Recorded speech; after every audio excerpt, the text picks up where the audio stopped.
a tough game, when it was said and done. We really had to battle, I thought, right before the half to punch that one more touchdown in to go up two scores was a big deal. The things that stand out to me are just how well we ran the football. The offensive line, what Coach Smith had done with that offensive line, and just how they took the coaching throughout the week. A couple of different new techniques for how much they blitz, twist, and slant. We had to do things just a little bit differently. And I just loved, the way the game plan that was put together, and then the execution of that game plan on Saturday. I think there's so many fine intricacies that when you go back and watch the film, you really get a chance to notice and just see how much hard work the offensive line put into it. The running backs ran hard. The receivers blocked and caught when they had their opportunities to. And then I thought special teams, we ran a couple different punt rushes at them. And then at the same point in time, got a chance to block one. Kickoff coverage I thought was really good. And then when it's said and done, the defense, couple turnovers, and then that goal line stand was really a pivotal moment in the game as well. So I thought a very complete game. I thought it was a little bit too close for a little too long, but when it was said and done, we were able to separate and come away with that 42-14 win and secure our fourth Patriot League championship in a row.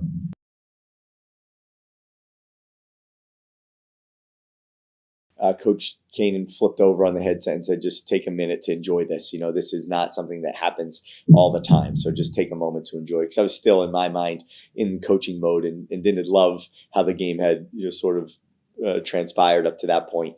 And then the one referee even mentioned it to me. He was like, you should probably start smiling now. You're at this point where, you're winning your fourth in a row. And I did at that moment said, I have to, I have to enjoy this regardless of how much work I think we might have coming up and how much we got to get back to work tomorrow. It was really one of those moments where I did purposefully, pause, put a smile on my face and try to enjoy it with everybody else. But I think everybody's goals are just pretty high, that I think that this is, necessary for us to reach our ultimate goals. But at the same point in time, this is just the start.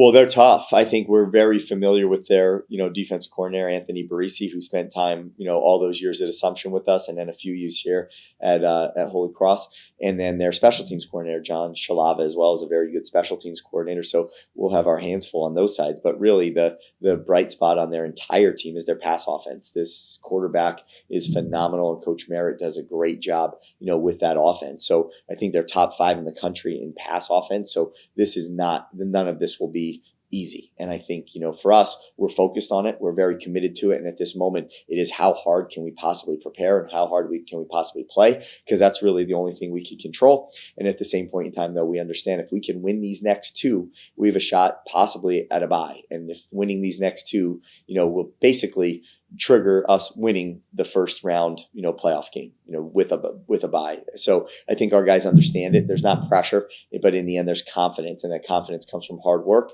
and being positive, right? The complacency will not set in and cannot set in, and we'll make sure that our guys are ready to go, which they always are.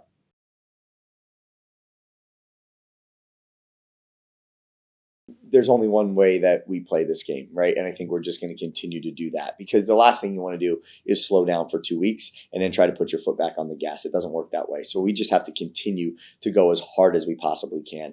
Those guys on this team, they control the intensity of it. We'll control the volume of what we do each and every day. But in the end, they can only play this one way.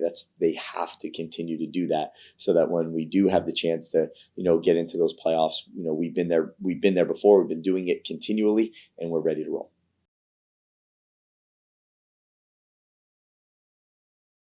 Yeah, so when it is said and done, to win a fourth in a row, that takes a lot of commitment from a lot of different people. It's not just the 11 guys on the field, right? There's an entire team here. There's a whole entire administrative staff, entire support staff. Every single person's job, anybody that touches this program, is important to us being able to reap the benefits of that fourth Patriot League championship. So I think not only those within this program, but those that allowed our young men to get to the moments they are where they are here today. Their families back at home that have supported them on this journey. I think as coaches, our families that help support us and are very, giving of our time and sharing of their fathers and their loved ones. It's just part of the way this whole thing works. It takes a village, right? You don't put a trophy case in a trophy case on Saturday. It takes a full year to put a trophy in a trophy case. And there's a lot of hard work and sacrifice that come from a lot of different people. And I think, understanding and acknowledging from our alums to the community, to our administration, to everybody that supports this program, and then to their families, something that we're just very, very grateful and very, very thankful for, because we know that this was not done by just our football team.